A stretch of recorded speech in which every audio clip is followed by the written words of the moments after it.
Welcome to the Festival of Storytellers.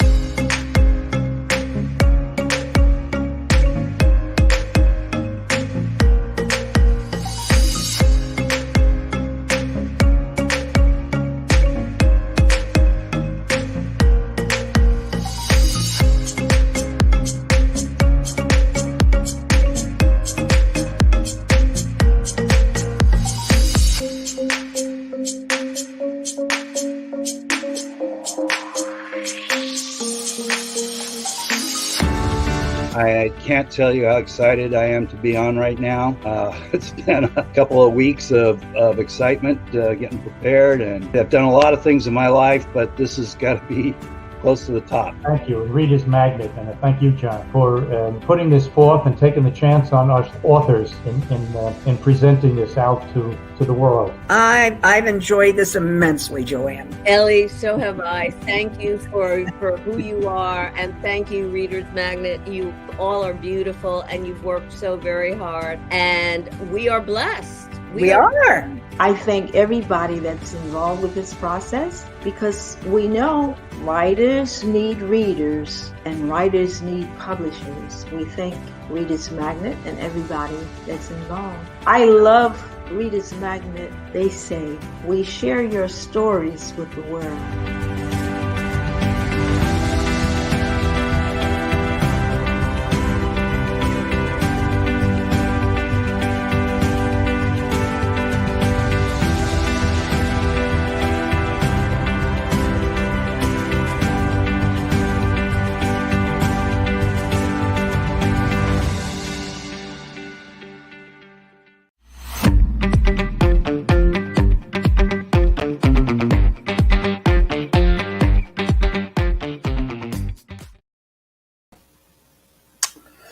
Hello, good evening. Welcome back to anyone who may have been watching any of my sessions from last week. Hopefully you've joined again. For all the new people that are listening, thank you so much for doing so. Hope everyone had a really, really nice weekend and you're ready for Halloween tonight. So I also want to thank Reader's Magnet. I want to thank Ralph for tonight, helping to put this half-hour session on. So many great people at Reader's Magnet. Shout out to Jessa, who I talk to quite often and who is really a big help to me. Okay, so last week, as I had mentioned, I start each of my novels with a poem and end up with a poem that basically ties in with my poetry writing as well. A lot of years of writing poetry, a lot of it personal, a lot of it heartfelt, a lot of it just write a poem about whatever I notice in the day or whatever. But with my love of horror, I also write a lot of dark poetry, which is basically what I start and end the Raven novels with. This was the first in the series, Raven's Way, was Johnny Raven and Kathleen Morello, the detective in Philadelphia. That cover, the background is the skyline of Philadelphia. And the wolves have decided to come out at night and howl at the moon through the buildings. And this is followed up by Raven's Rage, Order of the Claw. And as I had mentioned last week, that hallway there is a picture, one of many pictures that I took at Eastern State Penitentiary. One of the best places in Philadelphia to visit, one of the eeriest and scariest, but one of the most interesting. And it's where the final battle takes place in Raven's Rage. So it's quite good. The werewolves weren't there. They didn't come in until nighttime, so we just kind of put them in. I also love science fiction, an avid reader of science fiction growing up and even today, which taking a break from the Raven series, I wrote The Reptilian Factor, which takes place in Tucson, Arizona. Um, a place that I lived at for 2 years and who I still remember very well. And the alien there kind of breaks free from activity, and he's not a happy alien, so to speak. So tonight what I've decided to do is, last week I did read the first poem in Raven's Way, as well as the first poem in Raven's Rage. Tonight I'm going to read a short poem in the back of Raven's Way titled Haunted Memories. Through crimson mist and icy fog, I share my tears to stand alone. 'Tis raven wing and eye of dog that rips my flesh down to the bone. I clutch your hand within my fingers, sweet woman's touch now formed of claws. The pain of love now lost, yet sadly lingers, your name thus whispered from savage jaws.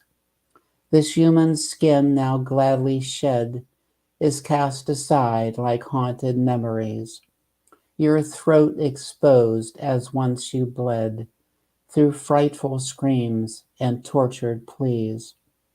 I still love you now as I did then, yet shudder while my beast roams free, forever lost upon this bloody path when fractured moon cries out to me in dreams and fog of mystic beast. Please share my haunted memories if you so dare, to share with me the stroll up angry path of crimson tears. Behind this mocking door sobs the memory I most abhor, the mark of beast upon my breast, to shatter my humanity, to shower at my feet the fears that life has ceased to beat with the beauty thus once held. So come and take my hand, or paw, or claw, and let this woof of mystic dreams guide you up to stop and stand before the altar where we'll share the blood of beast and man. Push wide the door that leads to me and all my haunted memories. So last week I read the first chapter of Raven's Way, which of course starts off with a violent episode. I do like to start my books with a chapter that's going to grab you and hopefully entice you to read the second chapter. So after that, I do like to introduce at least one of the main characters. And in Raven's Way, in chapter 2, I bring in Johnny Raven. Time, they say, is supposed to heal all wounds. At least that's what he continued to hear over and over again. They were completely wrong, though. Not when pain slices this deep and near impossible when the loss was so life-altering. For Johnny, the early morning hours were always the worst.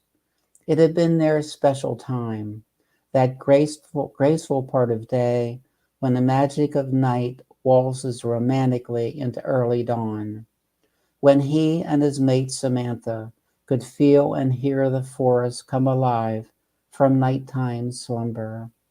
Eyesight so sharp they could see the slightest movement from a nervous rabbit 100 yards away.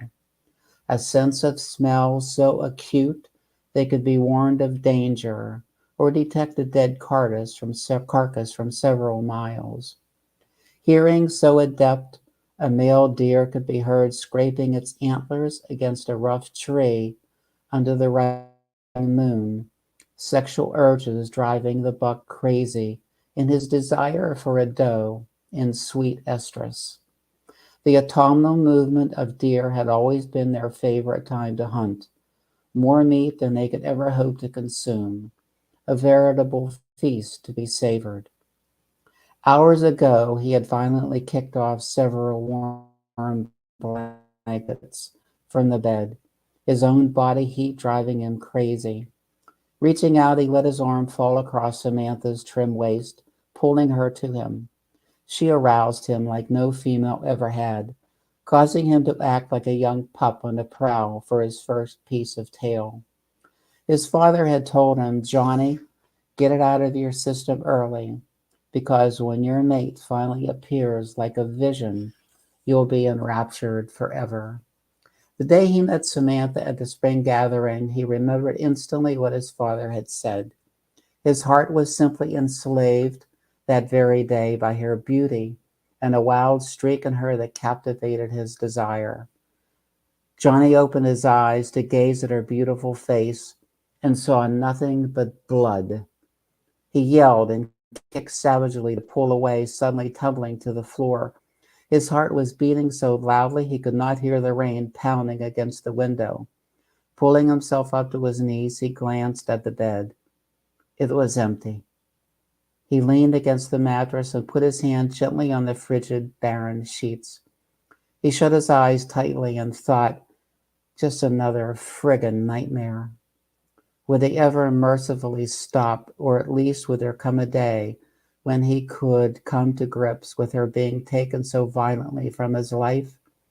Probably not, for that was his contrition, his hellish penitence for leaving her alone that snowy night 3 years ago. His rock-hard body glistened with cold sweat as he slowly rose from the floor. There were no more tears to be shed, replaced now with angry pangs of guilt and yearned for retribution, and always, always the ever-present need for revenge. To find who killed her and make sure they paid with their miserable lives. To know as well that his unborn child would finally be avenged, no matter how many stood in Raven's way. Very lightheaded, he moved towards the door in his shadowy bedroom. Stumbling, he banged his toe on a bedpost and let loose a tirade of angry words that would have made a nun turn scarlet. Limping slightly, he went to the bathroom sink and turned on the tap. Leaning down, he cupped his hands and splashed ice-cold water onto his face several times. Letting the water drip into the basin, he realized that, in fact, he must have been crying after all. He missed his mate terribly, and the emptiness he felt inside would surely never be satisfied again. Moving to the shower, he turned on the hot water until a thick blanket of steam enveloped him like a shroud. He pulled the curtain closed behind him and let the burning water attempt to cleanse him of his sorrow. Johnny realized he had to get a grip on reality, for he had lost his bitter edge. To do battle right now with Samantha's killers would be his downfall. His strength, cunning, and unique abilities needed to be razor sharp because his enemy would not be burdened with the kind of grief and guilt which now voraciously consumed him. After toweling off, he pulled on a pair of faded jeans and grabbed an ice-cold beer from the fridge. The rain had finally dwindled to just a misty shower as he stepped out onto the porch. There was a damp freshness to the air, like the world around him had been absolved of all sin and made to feel whole once again, a feeling he felt would never touch him. Johnny sat down on the top step to let the cool, misty spray coat his face. Closing his eyes, he took a long swig of beer. Thank God for alcohol, he thought, since his body would reject any type of drug, whether prescription or illegal. Massive amounts of beer, thankfully his system would not allow him to cultivate a beer gut, and a bucket full of empty whiskey bottles were all that put a numbness to his loss. Taking another healthy gulp of cold brew, he angrily tossed the empty can into the darkness, where it struck a sleeping tree, breaking up the unearthly stillness. Now that most of the intense storm had passed, a fractured moon began to creep through the broken cloud cover. He let the silky glow embrace him like a satin sheet. His blood began to boil, and his skin started to itch with that maddening growth of thick black fur. Using his mind to suppress the change, he stood and stared into the night. He took note of the fluttering wings of a crow, freeing itself from icy rainwater, a lonely, haunting hoot from its confessor, a great horned owl, echoed off the dripping trees in the thick maned forest. Johnny glanced up and saw its white eyes blink with forgiveness. Smiling, he murmured back to the owl, "Thank you, my good friend, but not just yet. Soon, though, it will be very soon." A slight rustle from bushes off to the left drew his attention. Appearing like a mystical apparition, a large gray timber wolf walked effortlessly into the muddy clearing. He continued to warily glide forward, stopping 5 feet in front of Johnny. Their golden eyes met in a moment of total understanding and compassion. The scene was plucked from a dream, a wolf who was the supreme predator in his violent world, and a man who was more than a man, a creature that humanity only had nightmares about. He slowly extended his right arm, turning over and then opening his hand. A tantalizing piece of red meat lay there, inviting the huge gray wolf to come forward. Head held low, steam slowly escaping from an open mouth, he stared hungrily at the small morsel, and then inquiringly at the face of this man wolf who peacefully sat before him, ultimately dangerous, yet friendly. "Big boy, you gotta come and get it, or I'm gonna eat it," said Johnny, with him moving slowly, moving the piece of meat to his own mouth. A low growl escaped the wolf's chest as he took 2 quick but tentative steps forward. "That's the idea," Johnny said. "You know there is nothing to fear from me other than I'm the alpha in these woods. You know that, don't you?" The wolf extended his long neck and snatched a piece of meat from Johnny's palm, then turned and trotted about 10 paces away, where he turned the chunk of meat already swallowed. Erupting moonlight glittered briefly off his golden predatory eyes. This awesome creature lifted his head towards the fast-moving storm clouds and howled, long and mournful, this song of the wild echoing off leafless treetops, his way of saying thank you for the little treat. And then, like magic, he was gone. Johnny smiled and stood, raising his right hand to lick off any lingering blood from the chunk of meat. "Give me a little more time, my friend. We'll run these hills together soon," he whispered to the night. He turned and entered the cabin. His small rustic haven was snuggled deep in the Maine woods. It had been his only salvation from Samantha and their unborn child were slaughtered. Going on a terrifying rampage after her death, his father and older brother searched him out, only to discover him in a mountainous cave almost near death. After all, what was life without his mate, the only true love he had ever known? However, his father slowly nursed him back to this land of tortured souls, trying to make him understand he needed to honor her life and that of his unborn son. So his father brought him here to this cabin on a massive piece of land that had been in their family for generations, where his kind could run and breathe, not like within the soiled, dingy city streets that was normally his kind's habitat. "When you're ready to avenge Samantha," his father said, "and only then you come to me. We will hunt them down together. No manner of death will be harsh enough." Johnny felt that moment was drawing close.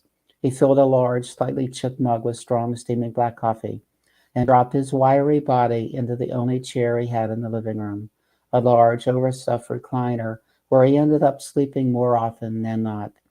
Grabbing the remote, he clicked on the tube, more for sound than anything. This time of the morning, it was nothing more than reruns of idiotic sitcoms or innate infomercials. Hell, as far away from civilization as he was, the only reception his weak pair of rabbit ears picked up was a couple snowy channels out of Bangor. Leaning his head back, he closed his eyes, hoping the caffeine from the thick coffee would perk him up a little bit and appease the headache scratching inside his head. No such luck. Since it sounded like a rerun of the late news, he kicked up the volume a little. A late-night anchor man with what appeared to be a two-bit hairpiece and obviously an orchestrated voice was droning on about something happening down in Philadelphia. And now let's cut back to Christy Omar down in Philadelphia, where early this evening a jogger made a very grisly discovery. The bodies of two young boys were found in what appears to have been a very horrifying condition along the banks of the Schuylkill River.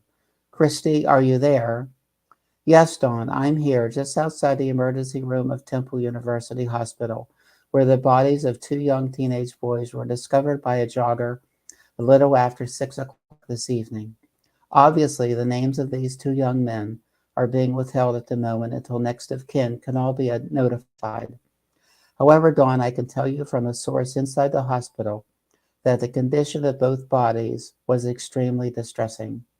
This source confirmed that, in their opinion, both boys had been savagely attacked by what appeared to be some form of animal, like a wild dog or possibly something larger. There have been sightings in the Fairmount Park area of the city in the past of wild dogs, but nothing ever this gruesome came as a result of them.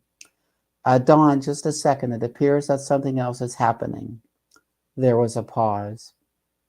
Johnny was actually wide awake now as he put his coffee cup on the floor and sat forward in his chair. If the bodies were as mauled as the reporter seemed to allude to, then he knew it was no wild dog.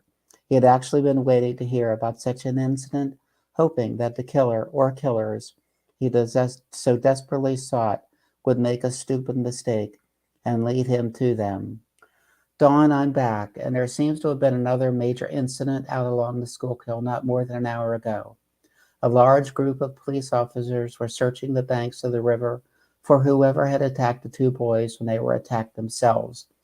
It appears that a search dog, along with a handler, was killed tonight. One policeman, evidently extremely upset, said he clearly heard the howling from a large dog of some kind. His rage and excitement building, Johnny Raven walked to the edge of the porch. He knew in the morning he would be heading to Philadelphia. A wild and savage instinct for the hunt told him if his prey was not still there, then for sure there would be fresh trail. But right at that moment, he needed to run and feel the ground quake under his pounding paws, to feel his long, thick black fur blowing in the frigid nighttime air. Most of all, though, he needed to feed, as the tantalizing taste for hot blood and sweet meat filled his urgent hunger. He quickly stepped out of his jeans and moved into the muddy clearing. Storm clouds had moved along to ravage the country farther north, as now a huge moon spread its welcoming arms out to him. Burgeoning sounds from the dense Maine forest which surrounded his cabin became hushed as the sleek body of a massive black wolf disappeared between the trees. A supreme predator was now on the loose in their midst. It was time for unsuspecting prey to be on their highest alert, for something would surely die this very night. So that is the second chapter of Raven's Way. Kind of brings in a little bit of Johnny Raven and what he is going through, as to why the rage of Johnny Raven eventually brings him to Philadelphia. Jason B. 79. Where did you get the inspiration or motivation to write dark poetry? Really comes as a result of my love of poetry. Funny, I started writing dark poetry even before I actually started writing Raven's Way. But as I was writing Raven's Way, the ideas for different poems, some of them dark, popped into my head, and I continue still to write a lot of dark poetry. Not that I'm a dark person, mind you. It's just that a lifetime of reading horror, whether it's werewolves or vampires, and science fiction throughout my lifetime has, really blossomed inside me, and brings up a lot of ideas that I'm still working on. I have started the third Raven book, and that book would be titled Raven Unleashed. I do have a number of chapters written. This is chapter 1. I would like to read chapter 1, but it's a little lengthy, and I'm not sure I could actually read it within the half-hour framework of the show. I also, this is my latest book out, which is called titled Along a Burning Highway, and it is it's really about it's a lot of poetry, about 45 poems, and then it breaks up into 10 short stories. And at the end of this book are the first chapters of Raven's Way, as well as Raven's Rage. And Along the Burning Highway is kind of a lot of our own lives. Not all lives are perfect and covered with roses. A lot of us go through life with issues that we have to face. And so this particular book does start out nice and sweet, and progressively gets into the dark stages of my mind. The short stories are kind of the same. Give you an idea of what the short stories are titled. Don't Ever Pick Up Roadkill, which is kind of a takeoff of one of the chapters in Raven's Way. Through the Eyes of a Boy King is my longest short story in this book, and it's goes back to when the King Tut display was brought and held in Philadelphia for at least a week, maybe longer, at one of the museums there. So I put my own spin on King Tut. Brought it to more of a current, and that could very well end up being a book. A lot of times I write these poems, and they lead to ideas of books or even longer things, stories. 1313 Darkling Way. Chelsea McDonough, what should we expect from chapter 3?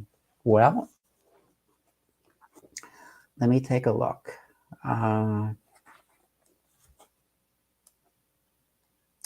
Chapter 3 actually brings in the character of Kathleen Morello.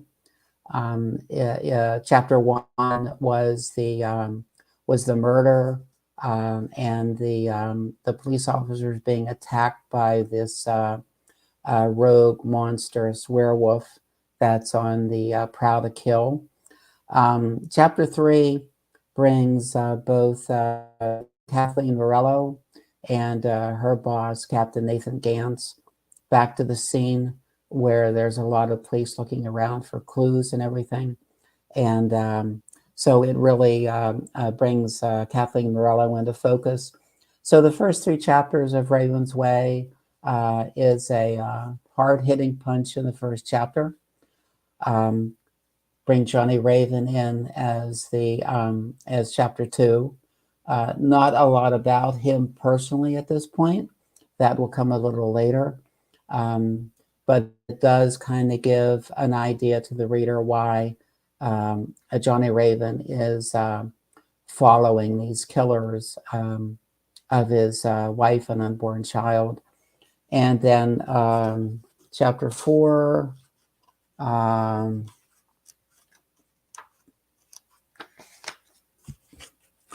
chapter 4 then actually brings into a little more focus the character of this rogue werewolf, and what he is, why he is the way he is. And the book actually is about, it talks about the regular type of werewolf that you would think about, the one that turns upon the full moon and is human the next morning. And then Johnny Raven is part of a secret wolf sect called a Weregun, Weregune, that has been around for hundreds upon hundreds of years. And the second book, Raven's Rage, Order of the Claw. Order of the Claw basically brings in the fact that there are 5 individual claws that have been handed down over these many, many centuries, that with one claw belonging to a particular wolf god. And they are, they are being protected by the elders. So I think that's about it. I've had fun. I hope you have too. Those of you who join me, I will be on again tomorrow night from 6:30 to 7. Try to pick up another chapter to read. And I also would like to maybe talk about how, if I'm lucky enough to have movies made of these books, hello Hollywood, if you're listening, who I would like to play the different characters. So I want to thank everybody and wish everybody a nice Halloween evening, and I'll see you tomorrow.